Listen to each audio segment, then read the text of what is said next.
Prakash Singh sir, हुँ। इन सब के अलावा कुछ बचा आपके ज़हन में?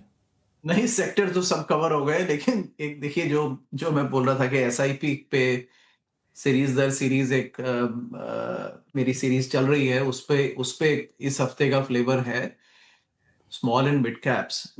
और मिड कैप्स और स्मॉल की कहानी इंडिया में ये है कि देखिए वो कैटेगराइज़ेशन जब से हुआ है सेबी का कि टॉप 100 स्टॉक्स लार्ज कैप हैं और नेक्स्ट 150 मिड कैप हैं और अगले 250 जो हैं वो स्मॉल कैप है। ये 500 का रफली ये ब्रेकअप है। और जो फंड अगर स्मॉल कैप है तो स्मॉल कैप में ही पैसा जाएगा, तकरीबन 70-80%। तो वो एक गाइडेंस ब्रॉडली दे रखी है।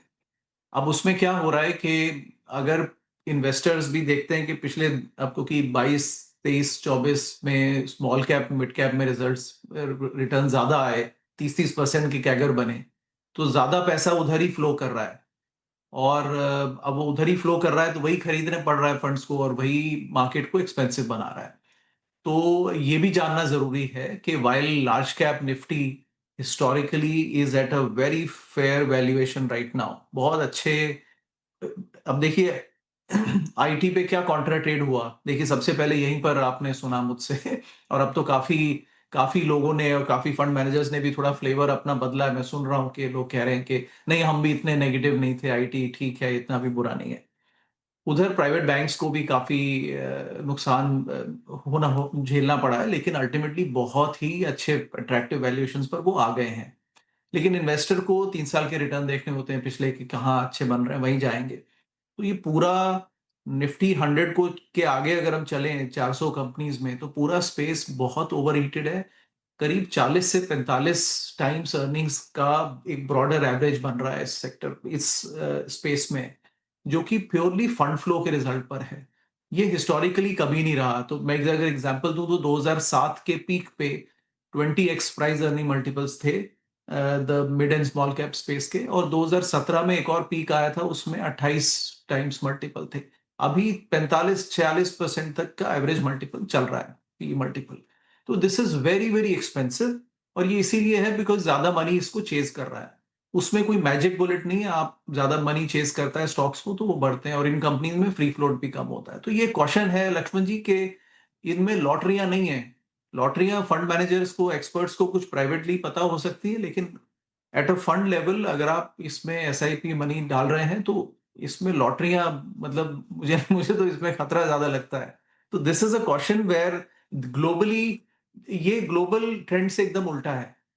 ग्लोबली पूरा पैसा जो है वो लार्ज कैप में कॉन्सेंट्रेटेड रहता है। इवन यूएस में देखिए तो SIP money, it's not SIP exactly, but अगर सिस्टमैटिक मनी होता है तो वो एसएनपी 500 में जाता है, जिसका 40% कैपिटलाइजेशन टॉप 10 कंपनीज के थ्रू ड्रिवन होता है। इंडिया में इज द ओनली एग्जांपल जहां पे एकदम उलट सीन चल रहा है, विच इज पूरा फ्लो जो है वो मिड एंड स्मॉल कैप में डाइवर्ट हो गया है, जहां पे वैल्यूएशन का खतरा हमेशा ही बना रहता है और इकोनॉमी की सिक्लिकलिटी का आप भी खतरा बना रहता है। तो ये नहीं, क्वेश्चन है, आप कहना क्या ये और चाह किसी देश में नहीं होता आप है। नहीं, आप क्या कहना चाहते हैं कि अगर स्मॉल कैप मिड कैप में पैसे जा रहे हैं, तो सिर्फ पैसे जा रहे हैं, इसको आप चेज़ मत करिए, क्योंकि वहाँ पे रिस्क ज़्यादा है, ऐसा? एक वैल्यूएशन सबसे बड़ा इंडिकेशन है। अगर वैल्यूएशन इतने हैं, एवरेज एवरेज अगर 40 के ऊपर, 45 के ऊपर पीई चलता है, तो उस सेक्टर से हाँ। बचना बेहतर है, क्योंकि लॉन्ग टर्म में ये कभी भी सस्टेनेबल नहीं होता। और कोई ना कोई आके आपको बेचता रहेगा इसमें, समझ नहीं आएगा तभी वो पिछले 2 साल से जो इन्वेस्टर्स देख रहे हैं टर्न नहीं बन रहे हैं। लेकिन जहां वैल्यू दिख रही है और जहां लॉन्ग टर्म स्टोरी इंडिया की रही है उसको देखें। देखिए 30 साल की हिस्ट्री, 35 साल की हिस्ट्री देखिए, 5 साल की हिस्ट्री देख के मत लगाइए। तो वो एक, अब उसमें नजरिया है लोगों का, लोग कहते हैं कि नहीं, अब तो इट्स अ न्यू इंडिया, नया फ्लेवर है, नया ये है सब, ये ऐसा नया कुछ भी नहीं है। तो लेकिन आपको नया लगता है बिकॉज आपने रिसेंटली अगर एंट्री, आप मतलब not you but any new investor, right. और इंडिया में 5 में से 4 इन्वेस्टर पिछले 5 साल के अंदर ही आए हैं, 2020 के बाद ही मार्केट में एंट्री की है उन्होंने। तो दिस इंडिकेट्स के मार्केट अभी एमेचरिश है, और वो जो फंड फ्लोज हैं वो ही डाइवर्ट कर उसको सस्टेन कर रहे हैं। अभी मैं पिछले किसी और प्रोग्राम में था, वहां पर एक एक्सपर्ट बता रहे थे कि रिटर्न्स देखिए बहुत अच्छा स्मॉल कैप में, अच्छा रिटर्न मिड कैप में। भाई return is a function of fund flows, end fund flows अगर आएंगे तो आप तो खरीदते रहेंगे। तो ये क्वेश्चन है लक्ष्मण जी, साथ साथ जब मैंने इसे कि एसएमआईडी में अपॉर्चुनिटी है at a stock pickers level, but जो फंड फ्लोज डाल रहे हैं इनमें वो एक रिस्क है, क्योंकि 70% फ्लो एसएमआईडी स्पेस में जाना ये और किसी किसी भी कंट्री में नहीं हो रहा है Lakshman ji. This is, you talk of 20 global leading countries जहां पे स्टॉक करीब 10 कंट्रीज लगा लीजिए, leading economies of the world, everywhere the market is concentrated at the top and top 10 companies. India is entirely important point आपने उठाया है, क्योंकि मेरा ये कहना है कि कई बार छोटी कंपनियां होती हैं, कुछ अच्छा कर रही होती हैं, तो उसके ग्रोथ रेट की संभावना ज़्यादा होती है। बड़ी कंपनियां जो है वो बहुत फूंक फूंक कर कदम उठाती है, तो उस रेट से शायद ग्रोथ ना हो, तो इस वजह से फंड यहाँ पे आ रहा हो। लेकिन आपने जो पॉइंट रेज किया काफ़ी वैलिड है। इस पे दरअसल हम लोग जरा सुनील जी से पूछ लेते हैं। सुनील जी, आपकी क्या राय है, चूँकि इन्होंने जो डेटा शेयर किया है और उदाहरण दिया है यूएस के मार्केट का और बाकी मार्केट का, तो उसके हिसाब से तो हमें थोड़ा सा बच के रहना चाहिए, या फिर आपकी कुछ और राय है? नहीं, देखिए, डेटा तो अनुराग जी का कोई क्वेश्चन नहीं कर सकता है, उन पूरी रिसर्च से कहते हैं और मैं सहमत भी हूँ, डेटा वो कह रहे हैं। मगर दो चीज इसमें सामने आती है कि एक चीज है कि जिस वक्त तक फंड मैनेजर के पास ये पैसा आ रहा है, वो कह रहे थे कि 70-80% fund manager has to buy small cap, सही नहीं है।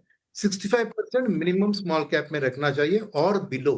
तो खाली वो 500 स्टॉक 250 टू 500 यूनिवर्स नहीं है, 250 टू 3000 यूनिवर्स है, उसमें वो जाके चुन सकते हैं किस तरह की। तो मैं कहता हूं कि जिस हद तक इन्वेस्टर्स एसआईपी को फंड मैनेजर के हाथ में इन फंडों में दे रहे हैं और उनके पास 35% लार्ज कैप लेने की भी क्षमता है, अगर उनके सोच में, क्योंकि ये फंड मैनेजर्स इंटेलिजेंट पीपल है जो एनालिसिस करके इन्वेस्ट करते हैं।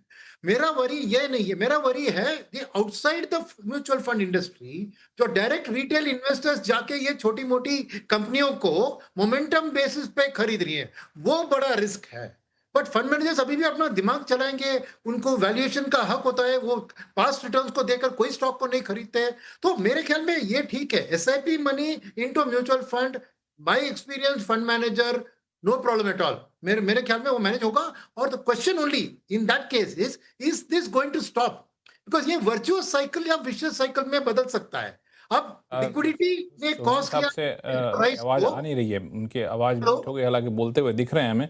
मैं इनके पास दोबारा लौटूंगा जब ये तकनीकी दिक्कतें सुधर जाएंगी। तब तक अभय अग्रवाल साहब, ये एक बड़ा कह सकते हैं ज्वलंत मुद्दा इन्होंने छेड़ दिया है अनुराग जी ने, कि भाई ठीक है, स्मॉल कैप मिड कैप है जहाँ पे ग्रोथ ज़्यादा दिख रहा है, रिटर्न ज़्यादा आ रहा है, लेकिन ऐसा नहीं कि सारा पैसा वहीं डालना, आपको थोड़ा सा संभल के रहना पड़ेगा, इसमें जोखिम भी हो सकता है।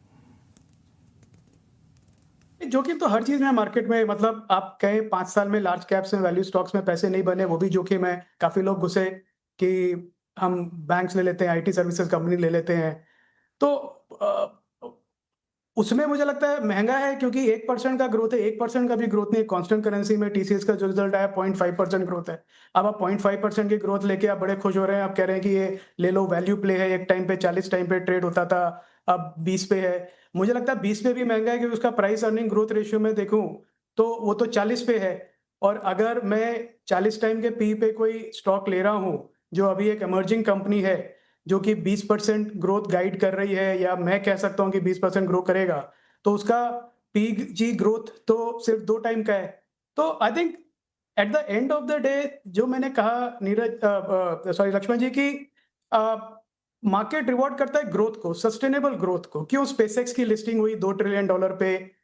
वो इसलिए हुई क्योंकि लोगों को दिख रहा है कि वो एक क्लियर ग्लोबल लीडर है जो 95% स्पेस इकोनॉमी कंट्रोल करता है। और अगर इस कंपनी को अब लार्ज कैप इन्वेस्टर्स ले रहे हैं, तो वो लेट एंट्रेंट्स होते हैं, वो तो लो रिटर्न ही बनाते हैं, तो उनका तो काम ही है लो रिस्क लो रिटर्न बनाने का। तो चर्चा ये है कि आप किस तरह के इन्वेस्टर हैं। क्या आप सेफ्टी में फोकस कर रहे हैं, तो आप सिंगल डिजिट रिटर्न से खुश हैं, तो फिर आप जरूर लार्ज कैप में रहिए। मेरा यह मानना है कि जो इन्वेस्टर्स जो जो ऐसी हमारी प्रोफाइल है एज फंड मैनेजर्स, कि हम ढूंढते हैं कि ग्रोथ स्टॉक्स जो मिड और स्मॉल कैप्स में है।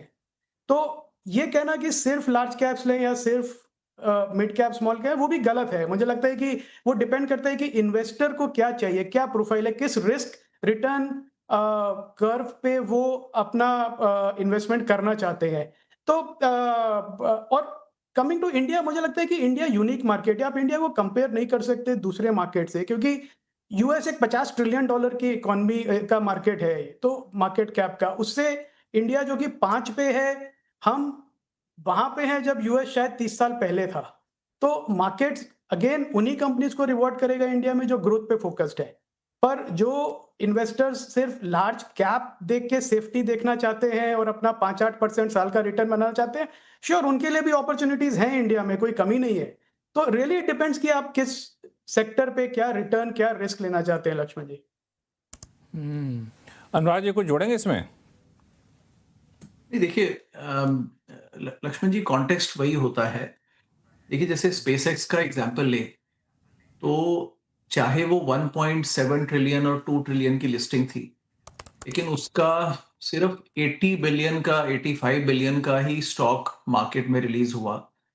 तो free float was less than 4%, और उसमें भी आधा स्टॉक जो है वो लॉक्ड था। तो सिर्फ 30-35 बिलियन, $40 बिलियन की स्टॉक पे ही ट्रेडिंग हो रही है पूरी 1.7 ट्रिलियन के वैल्यूएशन की। तो और जब वो पूरा खुलेगा तब समझ में आएगा ना कि स्टॉक ट्रेडिंग में अगर आप एक कंपनी का 97% स्टॉक आप ब्लॉक कर लीजिए और 3% को ट्रेडिंग कराइए, तो फिर प्राइस कहाँ होगा? फिर तो स्कैर्सिटी हो जाएगी ना, और इन्वेस्टर्स चेस करेंगे, स्टॉक में सेलर्स ही नहीं होंगे, तो प्राइस सस्टेन कर जाएगा। देखिए, यही सब कुछ खेल जो हैं वो ये खेल जो हैं वो एसएमआईडी स्पेस में रिस्की होते हैं। इंडिया में जो फ्री फ्लोट है, जैसे आप एसएमआईडी स्पेस में जाते हैं, फ्री फ्लोट और कम हो जाता है। एक तो ओवरऑल ही फ्री फ्लोट जो है मार्केट का अबाउट 50% तो प्रोमोटर हेल्ड ही है मार्केट लेवल पर। लेकिन अगर द मोमेंट आप टॉप 100 स्टॉक्स के नीचे जाइए तो ये रिस्की हो जाता है। और ऐसे बहुत सारे, मैं बिना कंपनी का नाम लिए नहीं बोलूंगा, लेकिन उन्होंने जब आईपीओ किया 2021 में तो 3-4% का ही फ्लोट रिलीज किया, और प्राइस को सस्टेन करा के कुछ तो कंपनीज डूब गई, लेकिन उनमें से एक रही जो कि चलती रही। और उसके बाद धीरे धीरे धीरे धीरे अब 50% माल उन्होंने इन्वेस्टर्स को टिका दिया है, इतने महंगे प्राइस पे कि उसका ग्लोबली कोई सानी नहीं है। वो आप ही का पैसा है, आप ही लोग उस पे लगे हुए हैं कि इस पे रिटर्न बन जाएंगे, नहीं बनने वाले हैं। तो मतलब ये थोड़ा समझना होगा। इसमें मार्केट में बहुत सारे खेल चल रहे हैं, बहुत समझदार लोग बैठे हैं। तो रिटेल को, और पैसा लेकिन रिटेल से ही आ रहा है, तो आपका ही वो है, आप इसको जब तक पैसा देते रहेंगे तब तक ये चलता रहेगा। एक छोटा सा पॉइंट है जो सुनील जी के पॉइंट को मैं काउंटर कर रहा था। देखिए, फंड मैनेजमेंट बिजनेस जो है वो रिलेटिव रिटर्न के बिजनेस में है, वो एब्सोल्यूट रिटर्न बिजनेस में नहीं है। कहने का मतलब ये है कि their fund managers will not tell you कि हम आपको 10-12% हर साल निकाल के देंगे। दे विल से कि हम बेंचमार्क इंडेक्स से बेटर परफॉर्म करेंगे। अभी रिसेंटली एक रिपोर्ट आई जिसमें 1 साल की परफॉर्मेंस थी फंड्स की, और 1 साल की परफॉर्मेंस मोस्टली नेगेटिव थी। एक फंड, 2 फंड थे जिनके 3-4% के रिटर्न थे।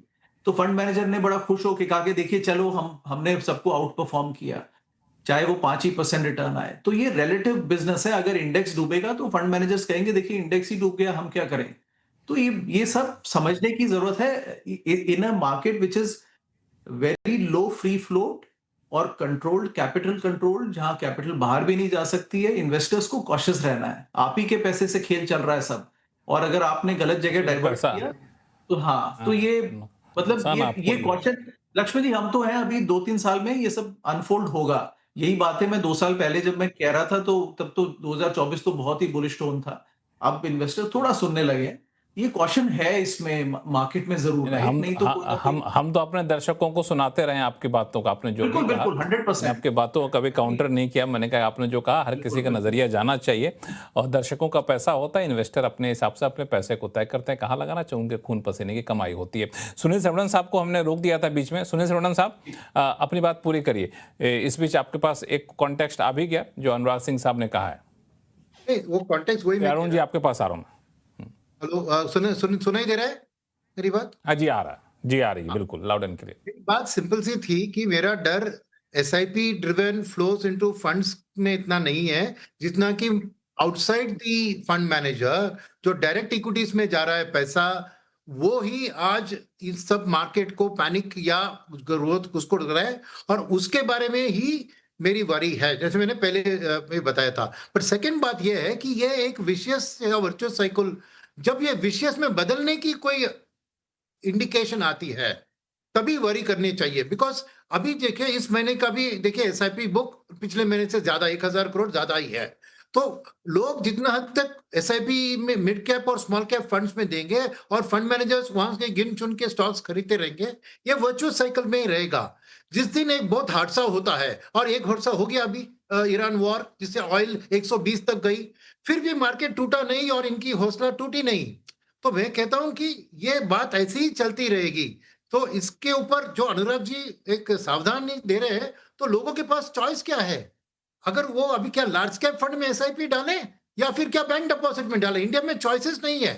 Equity market is the only market जहां पर वो एक फ्यूचर के लिए प्लान कर सकते हैं, उसका रूट यही है। और लार्ज कैप में प्रॉब्लम क्या है?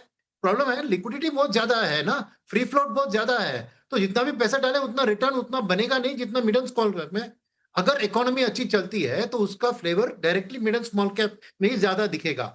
तो ये एक बैलेंस्ड अप्रोच लेने की जरूरत है। वही मैं कहने वाला था कि अगर अनुराग जी कह रहे हैं कि अभी मिड एंड स्मॉल कैप में सावधान रहिए, तो क्या करेगा बेचारा इन्वेस्टर?